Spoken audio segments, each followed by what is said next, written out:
Donc je vais parler de quelque chose ce matin. Enfin, c'est pas moi qui parle de ça, mais c'est Jésus.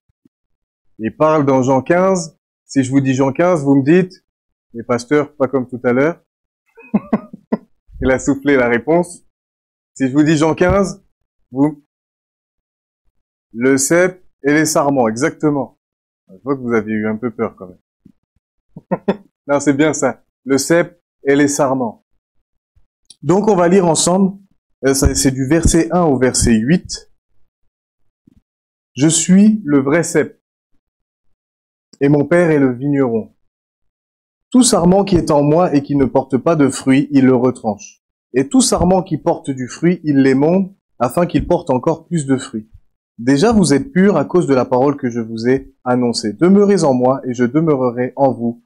Comme le sarment ne peut de lui-même porter du fruit, s'il ne demeure attaché au cep. Ainsi vous ne le pouvez non plus, si vous ne demeurez en moi. Je suis le cep, vous êtes les sarments. Celui qui demeure en moi et en qui je demeure porte beaucoup de fruits, car sans moi vous ne pouvez rien faire.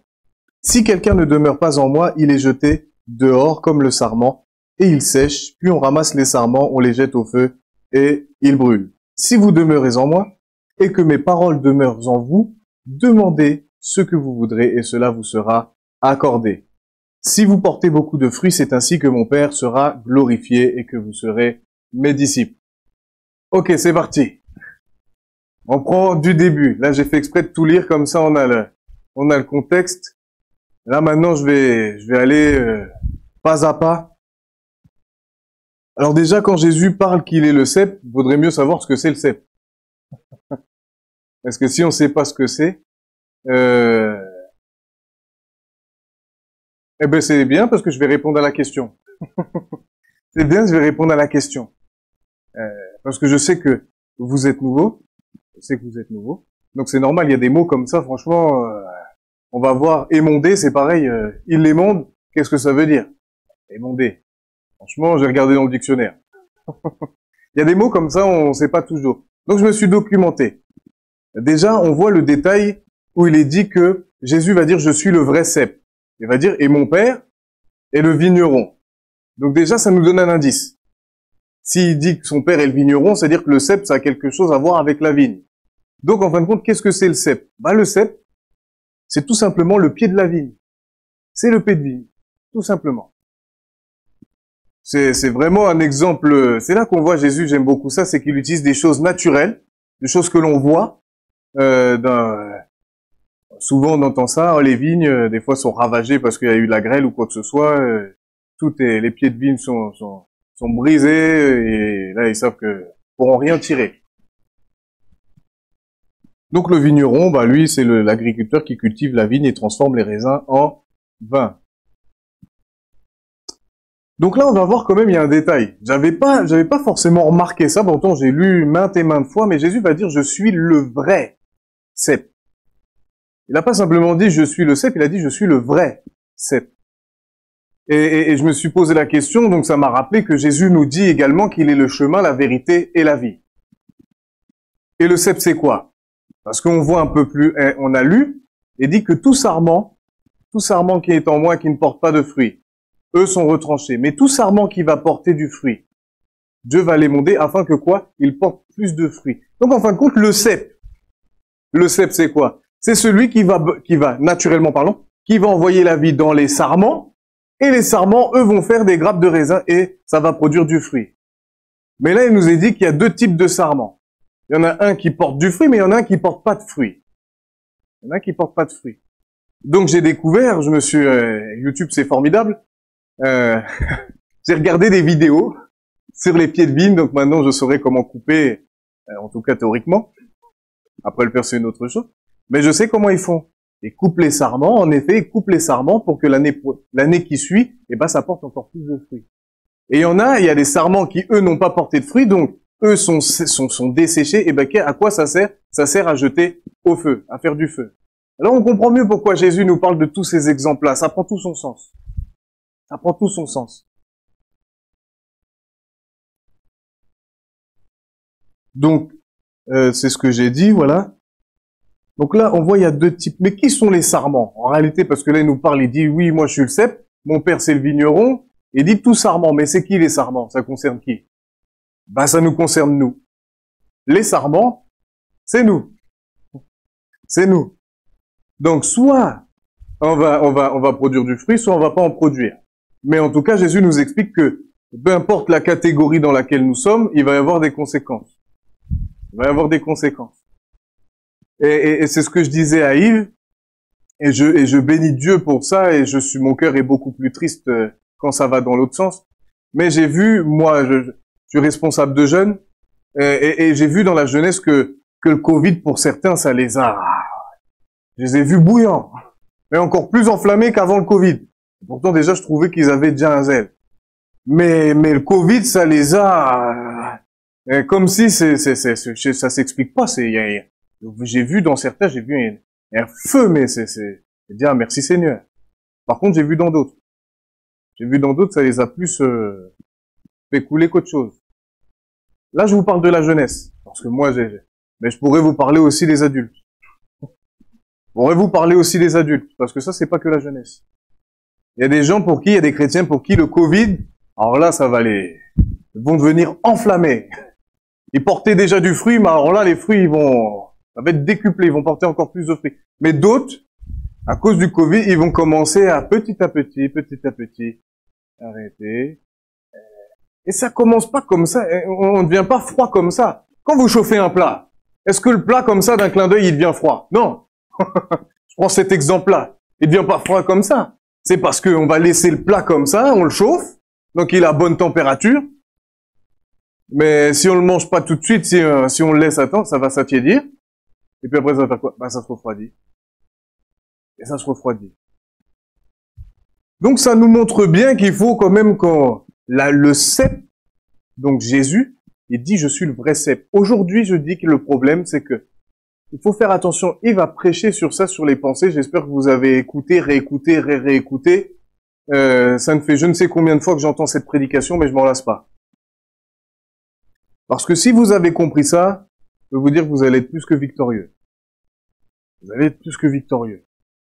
Si vous avez compris comment ça fonctionne ici, comment ici ça fonctionne aussi dans les émotions, l'âme, etc., je peux vous dire que vous allez, là, franchement, ça, le diable, il veut pas qu'on comprenne ça, parce que sinon on se fait avoir. Mais si on a compris ça, là, on devient un ennemi, pour lui, on devient un ennemi qui est redoutable, qui sait comment ça fonctionne et qui va pas se laisser piéger, qui peut peut-être un peu tomber, un peu fléchir, mais qui va dire, dans le nom de Jésus, refuse de croire ça, refuse de garder cette position, allez, je vais de l'avant. Combien de fois j'ai vu ça? Jésus est le vrai cep parce que c'est lui le seul qui apporte la vraie vie. La vie éternelle, la vraie vie. C'est lui, c'est à travers Jésus qui est le cep et elle passe en nous. Elle passe en nous. Donc, automatiquement, si elle passe en nous, elle va faire son effet. Quand Jésus passe dans une vie, on n'a qu'à lire les évangiles et puis on n'a qu'à voir notre vie est propre. Quand Jésus passe dans notre vie, on reste pas insensible. Il y a vraiment quelque chose qui se déclenche à l'intérieur.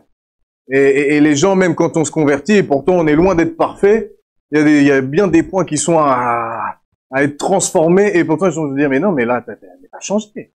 Avant, pourtant, tu venais avec nous, pourtant avant, tu faisais ça, tu faisais ci. Mais là, ça a totalement changé.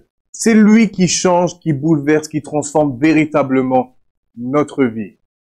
On peut importer toutes les philosophies qu'on veut. On peut croire en toutes les philosophies, toutes les religions, peu importe quelles qu'elles soient. Mais la vraie vie, c'est Jésus qui l'apporte. Jésus nous dira qu'il est la source d'eau vive. Jésus nous dira qu'il est la porte, qu'il est le chemin, qu'il est le pain de vie. Tous ces adjectifs qualificatifs ne révèlent qu'une seule chose, c'est que Jésus, c'est le seul. Et le seul qui sauve. C'est le seul qui est mort pour nos péchés. On peut confondre toutes les religions possibles. Il n'y en a aucun qui a fait ce que Jésus a fait. Que Jésus qui a été jusqu'à la croix pour nous, pour nos péchés, afin que quiconque croit en lui ait la vie éternelle. C'est merveilleux. Il n'y a que lui qui a fait ça. Si ça, c'est pas une preuve d'amour, franchement, c'est merveilleux. Donc, c'est-à-dire que nous, les sarments, on doit rester attachés à ce cep-là. Mais on va voir. On m'avance pas trop. Donc, on va voir au sujet de ceux qui ne portent pas de fruits. J'ai regardé dans ma Bible, ça m'emmène dans des passages, et j'ai notamment trouvé celui de Matthieu 3. Vous lirez le contexte, je vous donne pour ceux qui prennent des notes. C'est du verset 1 à 10. C'est du verset 1 à 10. Mais nous, on va aller direct au verset 7. Au verset 7. En fin de compte, c'est quoi? C'est Jésus arrivé. C'était encore celui qui l'a précédé, c'est qui? Jean-Baptiste. Jean-Baptiste qui disait quoi dans le désert? Il disait, aplanissez vos sentiers, préparez vos cœurs, repentez-vous, car le royaume des cieux est proche. Et là, il va tomber sur des Juifs, des pharisiens et des sadducéens. Mais voyant venir à son baptême beaucoup de pharisiens et de sadducéens, il leur dit, race de vipères, qui vous a appris à fuir la colère à venir? Bon, déjà, en termes d'introduction, c'est super. Ça commence bien. Et il va dire, race de vipères, qui vous a appris à fuir la colère à venir? Produisez donc du fruit digne de la repentance. C'est ce que je disais, quand on se repent, on n'est pas parfait, mais on va produire du fruit. Ça va se voir. Quelqu'un qui s'est véritablement converti, ça se voit. Il n'est pas parfait, même si j'ai 7 ans de conversion, je suis toujours pas parfait, mais il y a des fruits qui sont... On voit les fruits, on voit qu'il y a un changement. La personne ne peut pas rester pareille. Si Jésus touche notre vie, c'est impossible, on peut pas rester pareil. On est bouleversé. Et ne prétendez pas dire en vous-même, nous avons Abraham pour père, car je vous déclare que de ces pierres-ci, Dieu peut susciter des enfants à Abraham. Alors ça m'a intrigué. Quand il a dit, et ne prétendez pas dire en vous-même, nous avons Abraham pour père. Donc s'il dit ça, c'est qu'il a dû l'entendre quelque part déjà avant. Jean-Baptiste, il a dû l'entendre. Et puis Jésus va être confronté à ça aussi, dans Jean 8. On voit ça dans Jean 8. Ceux qui prennent des notes, c'est Jean 8, du verset 31 à 41. Moi, je vais simplement faire un court résumé. Jésus va dire, bah oui, si vous me suivez, vous serez réellement libre. Si vous m'acceptez, si vous croyez en moi, vous serez réellement libre. Et puis les Juifs qui étaient là vont dire, mais nous, on est de la postérité d'Abraham. On n'a jamais été esclave de qui que ce soit. On n'a été esclave de personne. Et Jésus lui va répondre, quiconque se livre au péché est esclave du pouvoir du péché. Donc il leur montrait que malgré eux, en fin de compte, ils se réfugiaient dans leur postérité. Ils disaient, ben non, on est de la postérité d'Abraham. Ah non, nous on est esclaves de rien du tout. Et pourtant Jésus est venu même pour eux parce que le péché, c'est même pire que, je disais ça encore hier à l'évangélisation. Et vous savez, tout le monde a peur du Covid. Je dis, mais bien avant ça, il y a quelque chose qui a atteint toute l'humanité et qui fait des ravages. C'est le péché. C'est le péché. C'est Jésus qui est venu pour ça. Quand je dis ça, je suis pas en train de négliger le Covid ou quoi que ce soit, mais c'est parce que c'est grave. Ceux qui sont atteints de ça, j'ai un oncle, mon oncle, qui l'a attrapé et les conséquences sont terribles. Mais il y a pire que ça, de mourir sans Jésus et de mourir, d'être loin de lui et d'aller en enfer. Ça, c'est le pire. Ça, c'est le pire. Donc nous, qu'est-ce qu'on pourrait dire? Nous aujourd'hui, qu'est-ce qu'on pourrait dire? Comment on pourrait raisonner? On pourrait dire, mais Seigneur, je suis baptisé d'eau. Seigneur, t'as vu, je suis baptisé du Saint-Esprit. Seigneur, t'as vu, j'ai vécu telle expérience, j'ai vécu tout ça. Oh bah c'est bon.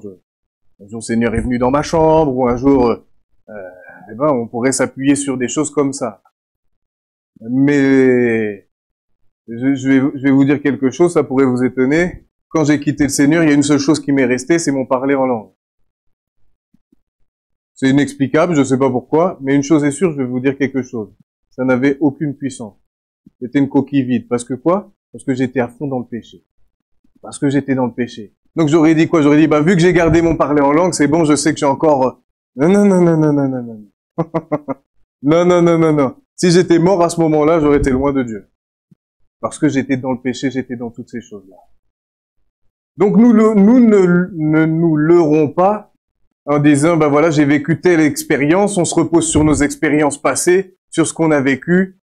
Mais aujourd'hui, quel est l'état de notre cœur?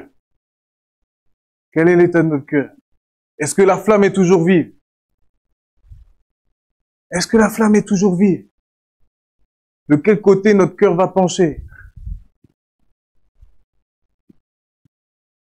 Et on voit dans ce texte-là qu'il y a des sarments qui, à un moment, ne portent pas de fruits, ne portent plus de fruits. Ils portent pas de fruits.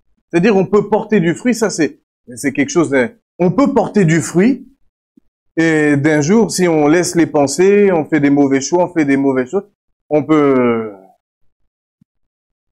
dévier, hein. On peut dévier.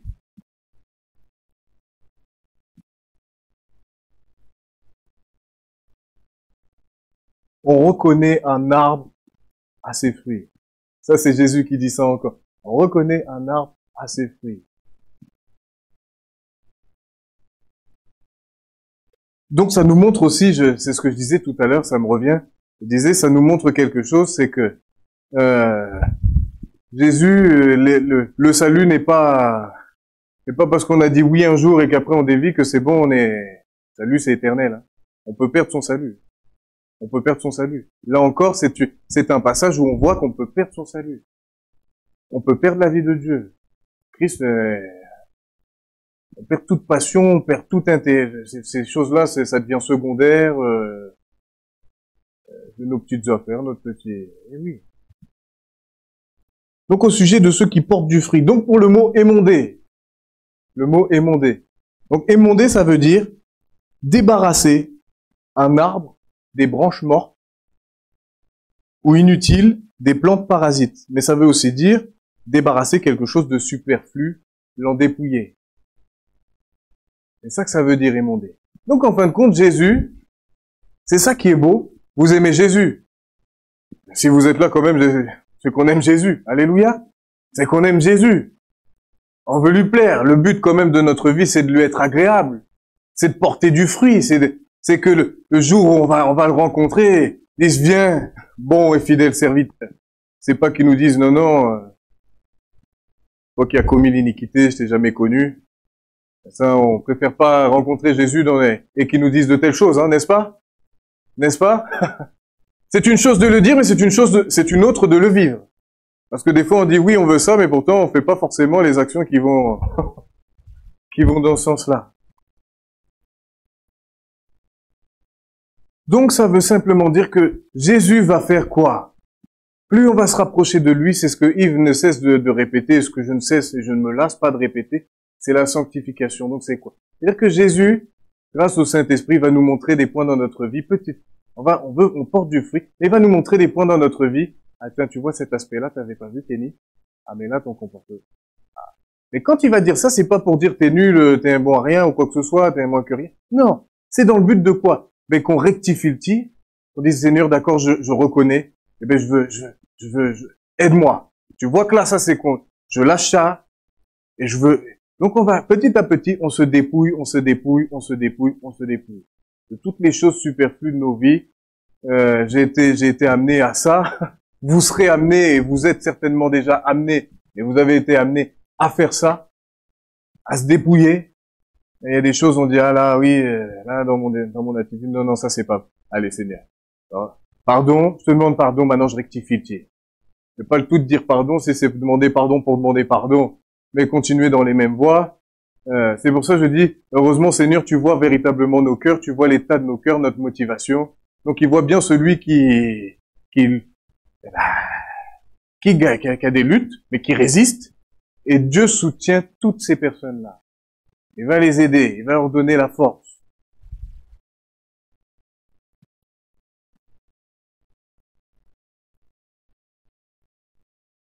Donc on va voir quel type de fruits nous on devrait produire. Parce que j'ai lu un peu, on connaît tous Galates 5, 22, notamment, qui nous parle des fruits de l'esprit, qui sont l'amour, la paix, la joie, la maîtrise de soi, quoi d'autre? La douceur, quoi d'autre? La patience, quoi d'autre? La bienveillance,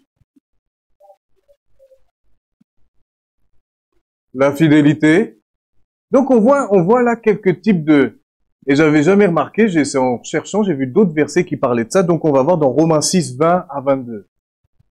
On va lire ça rapidement. Ça s'explique de soi-même. Car vous, lorsque vous étiez esclaves du péché, vous étiez libres à l'égard de la justice. Donc on faisait ce qu'on voulait. On était esclaves du péché, on s'en rendait même pas compte, on croyait être libre. Mais en fin de compte, c'est en acceptant Jésus qu'on se rend compte quelle est la vraie liberté. Ce qui est réellement la liberté. Libre à l'égard de... Donc, quels fruits portiez-vous alors? Des fruits dont vous rougissez aujourd'hui. C'est-à-dire, quand on se donne à Jésus, c'est impossible, on peut pas être content. Moi, je me réjouis pas de toutes ces fois où j'étais dans la fornication, où j'étais violent, je me battais, où j'étais dans l'alcool, je faisais des soirées, c'était n'importe quoi, fumer des joints, toutes ces choses-là. Aujourd'hui, je les regarde comme une perte et c'est pas du tout une fierté. Quand je me rappelais, si je me rappelais toutes les fois où ma mère, même j'étais violent avec ma mère physiquement, quand avec mon père je lui disais des choses atroces, toutes ces choses, on peut pas. C'est des choses, je rougis aujourd'hui, dans le sens, c'est pas du tout une fierté. Pas du tout une fierté. Et c'était des fruits, franchement, fruits pourris. Fruits pourris. Ah oui, des fruits pourris. Car la fin de ces choses, c'est quoi? La mort.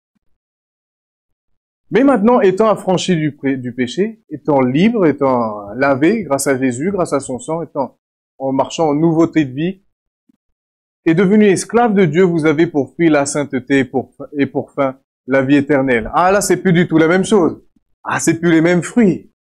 C'est-à-dire que notre vie, notre témoignage, ça doit refléter la sainteté de Dieu, ça doit refléter. On n'est pas parfait. Ça, c'est vrai. Mais on va pas se cacher derrière, oh, c'est ma nature, oh, c'est ceci, pour justifier nos comportements. Non. Au contraire, on va demander à Jésus, ben, viens, aide-moi. Tu vois que là, j'ai pas de maîtrise. T'as dit que c'était un fruit de l'esprit. J'ai pas, eh ben, je demande tu vois la patience, j'ai pas, eh ben, Seigneur, donne-moi la patience. Tu vois au niveau de ma bouche, comment des fois, je parle, Seigneur, donne-moi des claques sur la bouche. Ferme-moi la bouche pour éviter que je dise des choses qui sont... Apprends-moi. Éphésiens 5, 8 à 9. Là aussi, il va nous parler des fruits. Je vous donne tout ça comme ça, vous pourrez méditer ça à la maison. Lisez tout le contexte. C'est vraiment, moi, j'ai pris le temps à la maison. J'ai pris le temps de tout lire.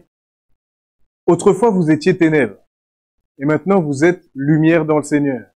On est passé du royaume des ténèbres à celui de la lumière. Maintenant, on est la lumière. On a la lumière. Celle de la terre, on est la lumière du monde. Plein d'exemples qui nous décrivent. Marchez comme des enfants de lumière. Car le fruit de la lumière consiste en toutes sortes de bonté, de justice et de vérité. Donc ça, c'est là qu'on voit tout se rejoint. Tout se rejoint. Les fruits de l'esprit et tout ça, ça va ensemble. Donc c'est comme, je suis émerveillé quand je vois ça chez chacun d'entre vous. Quand je vois, je dis attends, ah, il y a quelque temps, lui, il était comme ça, il réagissait comme ça. Je dis ah là, il a changé. Ah, gloire à Dieu. Ah là, il commence à manifester les fruits. Quand je vois même quand il y a des personnes qui sont dans le besoin, et c'est pas forcément celles qui disent comme ça à voix haute, ah, j'ai fait une bonne action. Tu vois là, tu sais que j'ai fait les courses pour un tel. Je parle pas de, c'est que souvent les personnes qui font ça, ils disent rien. Je crois qu'ils ont compris quand tu donnes le mot, la droite, ta main gauche, ça doit même pas savoir ce qu'a donné ta main droite. C'est-à-dire que on n'est pas obligé d'exposer tout ce qu'on fait, loin de là, mais ce qu'on fait, c'est pour le Seigneur. Tout ce que vous faites, faites-le comme si c'était pour le Seigneur. Que ce soit au travail, que ce soit dans l'église, peu importe où nous sommes, tout ce que nous faisons, faisons-le comme. Et là, on va produire du bon fruit. Et là, on va produire du bon fruit.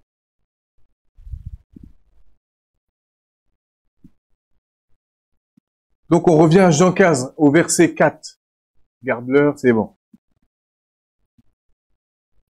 Donc, le mot demeurer, en grec, c'est meno ou meno, je ne sais pas comment ça se prononce. Ça s'écrit M-E-N-O. Et donc, ça signifie rester, demeurer, continuer ou vivre. Donc, on peut demeurer en Christ à partir du moment où on a dit oui, on est lavé de son sang, on s'est repenti, et là, à partir de ce moment-là, on demeure en lui. Pourquoi? Parce qu'on va garder sa parole, on va écouter sa parole, on va suivre ses instructions, on va vivre comme lui veut que nous vivions. Pour lui être agréable. Quand on aime quelqu'un, on fait tout pour lui plaire. Quand on aime quelqu'un. Alors si on aime Jésus, eh ben, on va tout faire pour lui plaire. Tout faire pour lui plaire. Et même si des fois, il y a des choses, on va dire, Seigneur, fais de mes faiblesses des tours fortes. Transforme-moi. Façonne-moi à ton image. Et combien de fois j'ai entendu ça? Je sais pas si vous avez, pendant des années, c'est ce que je disais tout à l'heure, pendant des années, j'ai vu une psychologue. J'ai vu une psychologue. Et cette psychologue, souvent, j'étais jeune, j'avais 8 ans, 9 ans, quelque chose comme ça. J'étais au CE2, j'ai fait CE2, CM1, je crois. Et CM2, je crois. Et donc, quand j'allais la voir, elle me disait souvent, ben, fais des dessins. J'étais un enfant, donc, fais des dessins, exprime ce qu'il y a dans ton cœur. Il faut faire un travail sur toi. Elle disait pas comme ça, mais c'est ce que ça voulait dire. Parce que j'étais un enfant. Elle m'avait dit, fais un travail sur moi-même. Alors là, j'aurais dit, je comprends pas ce que vous me dites. Donc elle m'a parlé comme un enfant, mais c'est ce que ça voulait dire. Fais un travail sur toi. Ça, c'est la sagesse humaine. Mais Jésus, lui, combien de fois moi j'ai fait ça? Quand je voulais plus de maîtrise, je disais, allez, il faut que je fasse un travail sur moi-même. Je vais arriver par mes propres forces, avoir plus de paix, avoir tout ça. Et on essaie d'utiliser des subterfuges, des choses qui vont pallier à ça pour essayer ça fonctionne pas. Ça fonctionne pas. Si je peux vous faire gagner du temps, appuyez-vous directement sur la parole. J'ai perdu assez de temps comme ça pour moi. Alors, gagner du temps. C'est pour ça que si on est attaché au cep, c'est sa vie qui coule en nous. Et quand sa vie coule en nous, ça va transformer qui nous sommes. Il y a des gens qui passent de menteur. Moi, j'étais un grand menteur. Passer de menteur, quelqu'un qui ment. Il y a des gens, quand tu vois, il y en a qui passent de voleur. Ah, non, homme honnête. Il y en a qui étaient violents, qui passent à des hommes doux. Mais tout ça, c'est parce que c'est la vie de Dieu qui passe en eux, et eux s'appuient sur les promesses de Dieu. Et lorsqu'on se positionne comme ça, on se met en accord sur la parole de Dieu, qu'on la proclame, qu'on croit que pour nous c'est vrai, c'est pas simplement pour les autres, mais que pour nous c'est vrai, ça va marcher. Pourquoi? Parce que, non pas que nous sommes les meilleurs, mais c'est parce que c'est Jésus qui a dit. Si quelqu'un manque de sagesse, si quelqu'un manque de tempérance, qu'il la demande à Dieu, qui donne à tous. Et c'est quoi le mot? Moi, il y a quelque chose qui m'avait marqué. Il y a un mot qui m'a marqué là. À la fin, qu'est-ce qu'il dit? Qui donne à tous. Oui, et il n'y a pas un autre mot?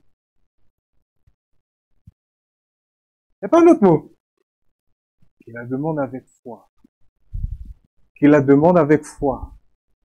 Toujours la même chose. En fin de compte, on ne cesse de répéter les mêmes choses parce que ça bouge pas, c'est les principes. Si vous croyez que, ok, ton état, peut-être tu te dis, ah là, je suis comme ci, je suis comme ça, ah, je suis trop ce. Mais tu dis, ah, Seigneur a dit, si je manque de ça, je lui demande et je vais recevoir. Dans un autre doigt, pour la maladie notamment, il va dire, dis à cette montagne de se ôter, de se jeter dans la mer. Qu'est-ce qu'il est dit après? Si vous ne doutez point, vous verrez la chose s'accomplir. Alors ces principes, quand vous êtes comme ça, eh ben vous proclamez. Laissez pas le diable vous dire, oh ben de toute façon tu changeras ma. Ou n'ayez pas des pensées telles que, oh c'est ma nature, de toute façon je suis comme ça. Non, non, non, non, non, non, non, non, non. Non, non. Paul dira à multiples reprises, soyez mes imitateurs, car moi-même je suis imitateur de Christ. Donc c'est le barème, c'est Christ. Barème, c'est Christ. Un barème qui est haut, mais c'est pas par nos propres moyens qu'on arrive à faire des changements. C'est par la puissance de Jésus qui va nous transformer. Parce que nous, on s'appuie sur sa parole.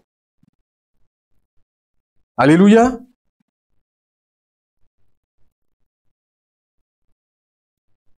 Donc, comment pouvons-nous donc demeurer en Jésus? En tout cas, continuer à demeurer continuellement en Jésus. 1. Garder la parole de Dieu continuellement dans notre cœur et notre intellect et la laisser guider nos actions.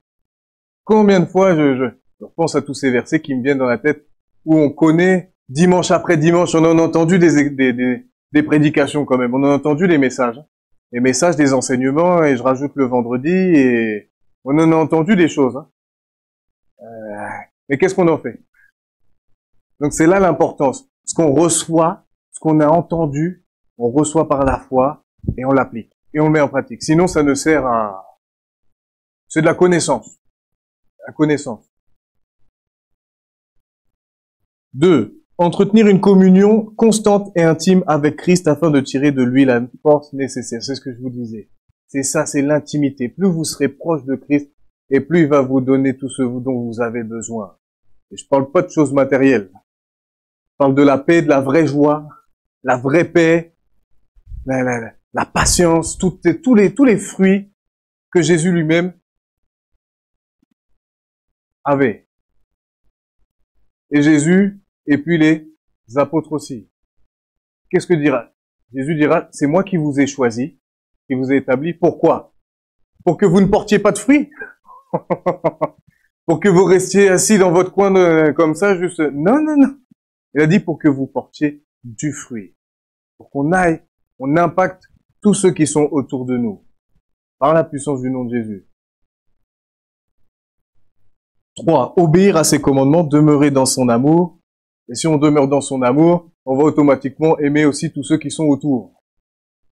Alléluia.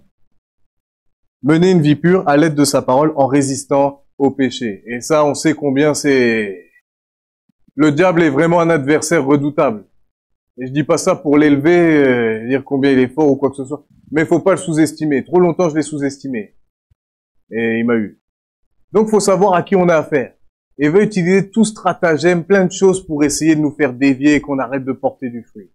Parce que qui dit porter du fruit dit que on fait du dégât dans son royaume. Et si on fait du dégât dans son royaume, on devient l'ennemi public numéro 1 de Satan et de tous ses démons. Et ils vont essayer par multiples... Si c'est pas ton couple, ça sera ton travail. Si c'est pas ton travail, ça sera autre chose. Il va tout essayer. Tout. Pour te cadenasser, que tu portes plus de fruits, que tu fasses plus aucun dégât.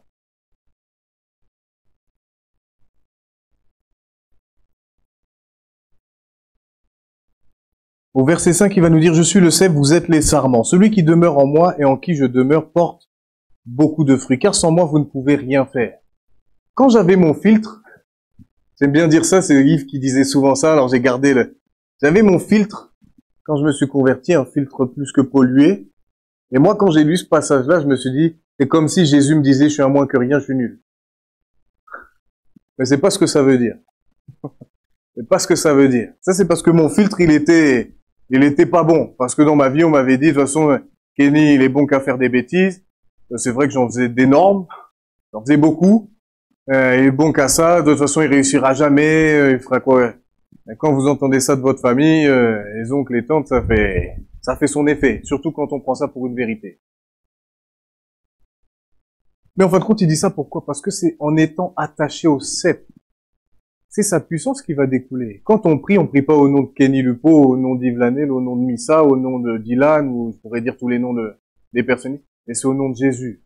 C'est sa puissance à lui qui est véhiculée. Je me rappelle toujours de ça, ça m'avait marqué. Et c'est Reinhard Bonnke qui parle comme ça, et qui donnait l'exemple du courant électrique qui passait, et il y avait un fusible. Le courant électrique, c'est la puissance de Dieu qui passe dans le fusible. Et le fusible, il disait que c'était nous. Il dit, mais si le fusible, il saute, il n'y a plus rien qui passe. Vous qui connaissez, en général, quand les fusibles, ils sautent, on est obligé de réactiver, réarmer le disjoncteur, faut réarmer, parce que ça passe plus. Bon, on dit, fusible a sauté, donc ça montre bien que c'est lui, c'est sa puissance, c'est tout ça qui va être véhiculé, et c'est grâce à lui qu'on va pouvoir faire tout ce à quoi il nous a appelés. Simplement grâce à ça, parce que sa vie, sa puissance coule, et nous on veut porter de plus en plus de fruits. Alors on va pas se laisser gagner par la peur quand on doit évangéliser, quand on doit prier pour quelqu'un, ou toutes les appréhensions qu'on peut avoir, mais on va aller. On va faire des pas de foi, Et on va produire, on va être des bons instruments pour Christ. Alléluia!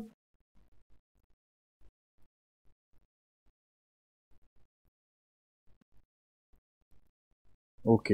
Donc, pour vous donner ça, je sais que ceux qui prenaient 1 Jean 3, 24, pareil, qui parle au sujet de demeurer en Christ. Celui qui garde ses commandements demeure en Dieu et Dieu en lui. Et nous connaissons qu'il demeure en nous par l'Esprit qu'il nous a donné. Ça, tout le monde le sait. Lorsqu'on dit oui à Jésus, qu'on demande pardon, on reçoit le Saint-Esprit. Et c'est la preuve qui nous montre qu'on lui appartient et qu'on est en lui et que lui est en nous. Amen. Et il y a aussi 1 Jean 5, au verset 3.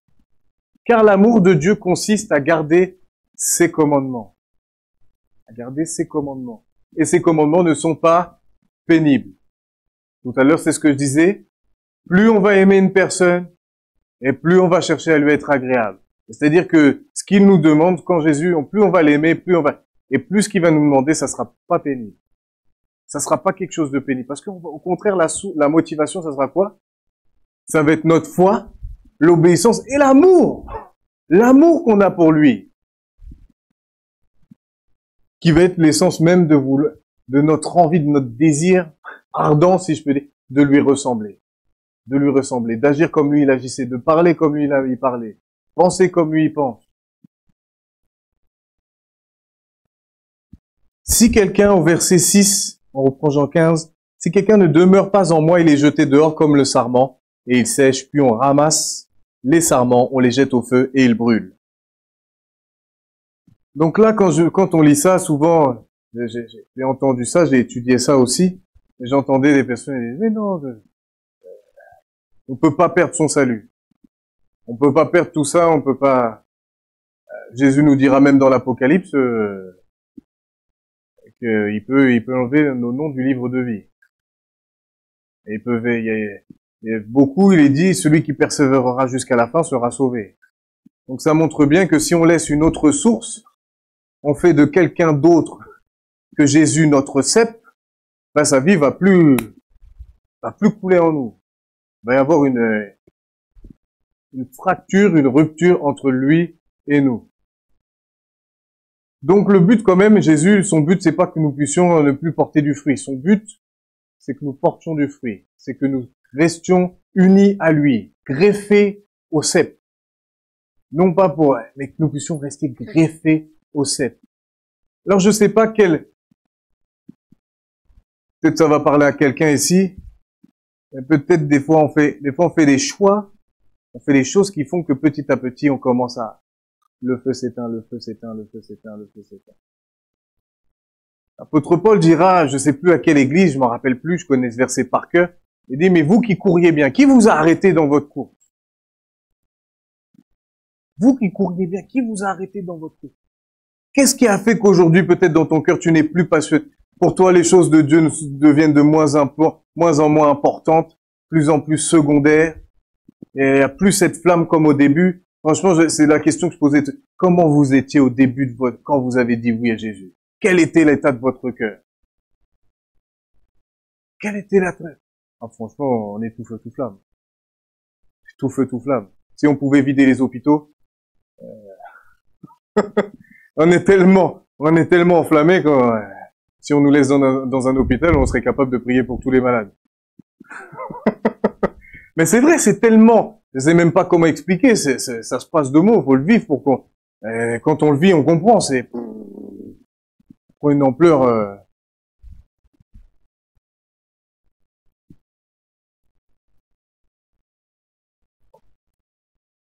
Mais le problème, c'est que si on reste pas, on va se dessécher.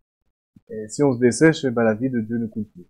La vie de Christ ne coule plus. Et ça, c'est un danger pour tout le monde. Ça n'arrive pas qu'aux autres. Ça n'arrive pas qu'aux autres.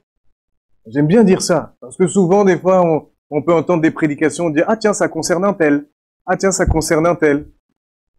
Mais on est bon pour, comme ça, là, on pointe du doigt. On dit, ah tiens, lui, ça le concerne, lui, ça le concerne. Mais regardons à notre cœur. Regardons à notre état. Regardons pas le frère ou la sœur. Regardons véritablement à l'état de notre cœur. Pour pouvoir veiller et rectifier le tir. Parce que c'est pas trop tard. Tant qu'on est en vie, c'est pas trop tard. Si tu sens que tu commences à t'attirer, tu commences même allez. Reviens. C'est pas Jésus qui va te dire, déguerpis, je veux plus de toi. Non, non, non, non, non, au contraire. Si tu te repens réellement, il va te prendre dans ses bras, et puis il va dire, allez, c'est bon.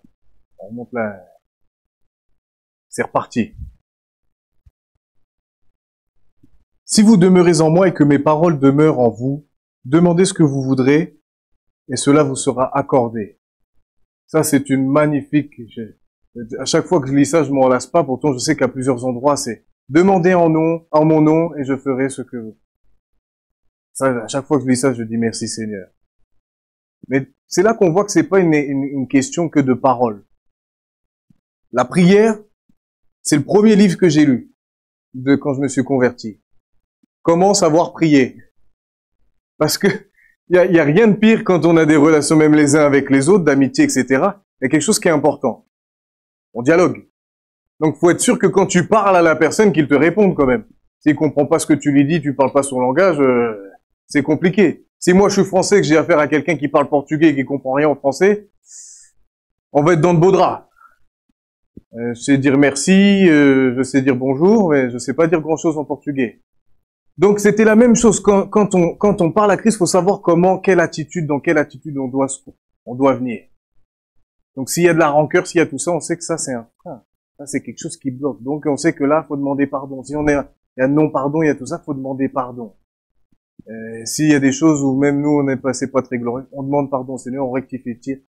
Et là, Seigneur nous entend. Seigneur nous entend. Ça se fait pas toujours dans la seconde, mais avec le temps, j'ai remarqué que Dieu est toujours fidèle, non pas simplement dans ma vie, mais dans la vie de tout à chacun. Dans la vie de tout à chacun. Des fois, c'est sur le fil du rasoir, on se dit, ça y est, je vais me cracher, c'est terminé, il n'y a plus d'issue. Et en fin de compte, le Seigneur, alléluia. Et quand c'est ça aussi la manière de prier, c'est enseigner, dit, vous demandez, mais vous demandez mal, c'est pour ça que vous recevez pas. Mais il est dit, si vos paroles demeurent en moi, demeurent en vous, donc en nous. Si elles demeurent en nous, alors du coup, ça va changer la facette de la manière de prier. On va prier non plus selon notre volonté, mais on va chercher à prier selon la volonté de Dieu. Selon ses principes. Son cœur va devenir notre cœur, ses pensées vont devenir nos pensées. Donc c'est très important de s'appuyer, de se laisser renouveler dans notre intelligence. C'était Romains 12.2 la semaine dernière.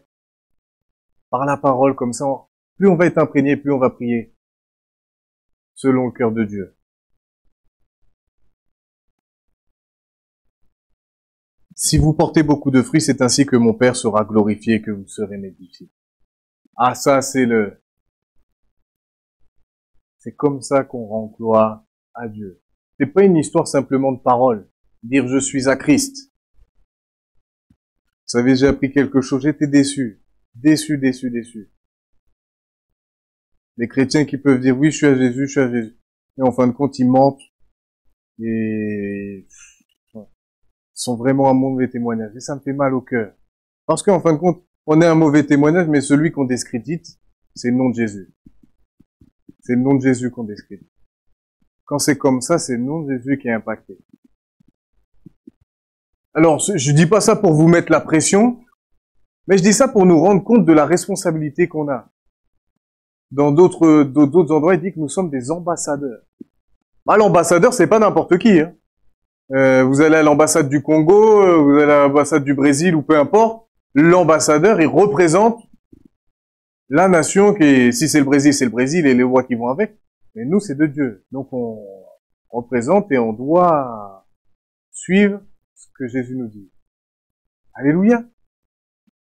Donc ça c'est vraiment très très important de rendre gloire à Dieu.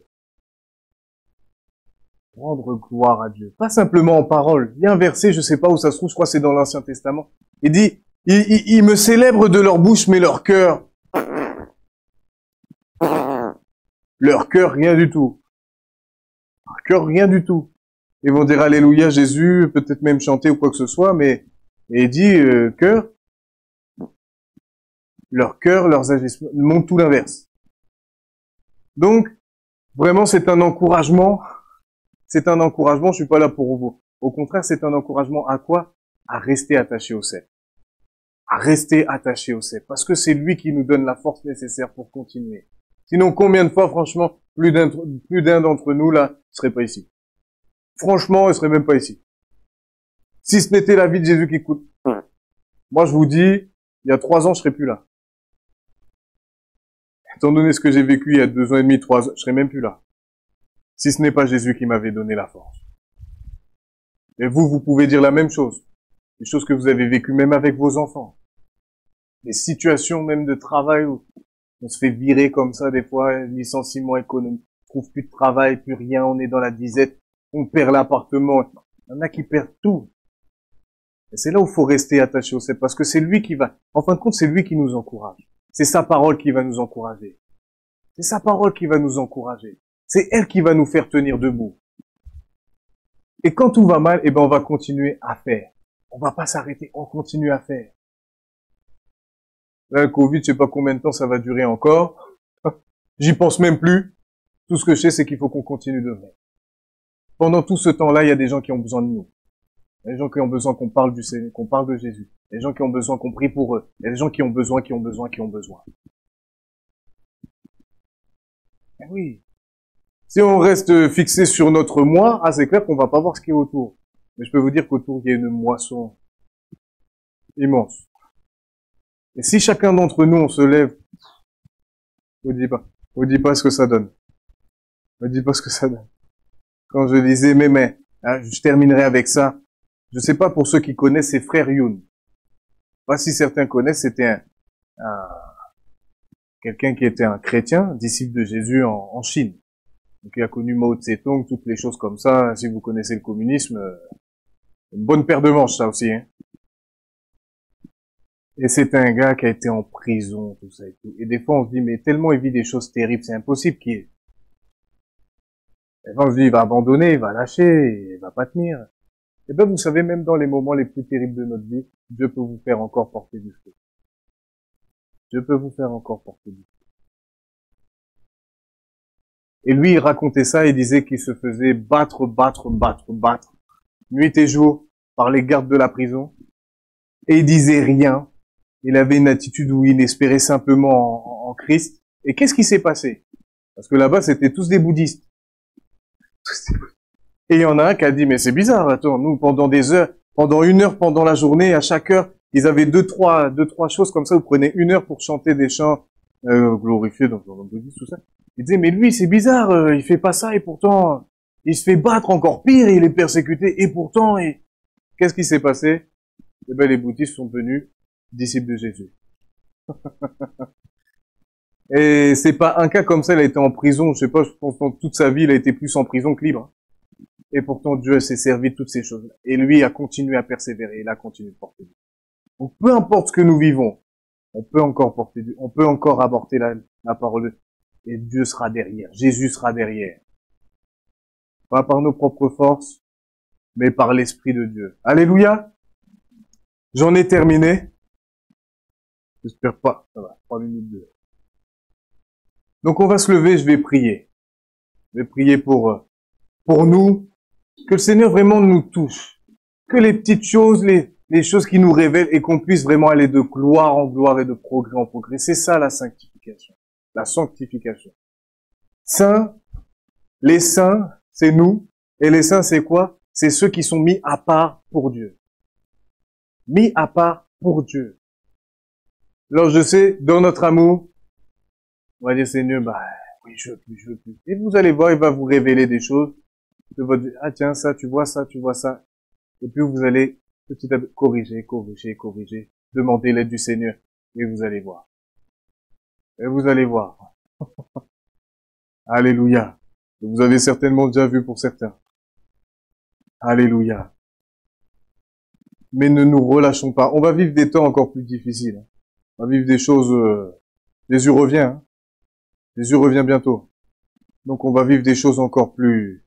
Pour l'instant, on se fait pas taper dessus, on se fait pas tout ça, mais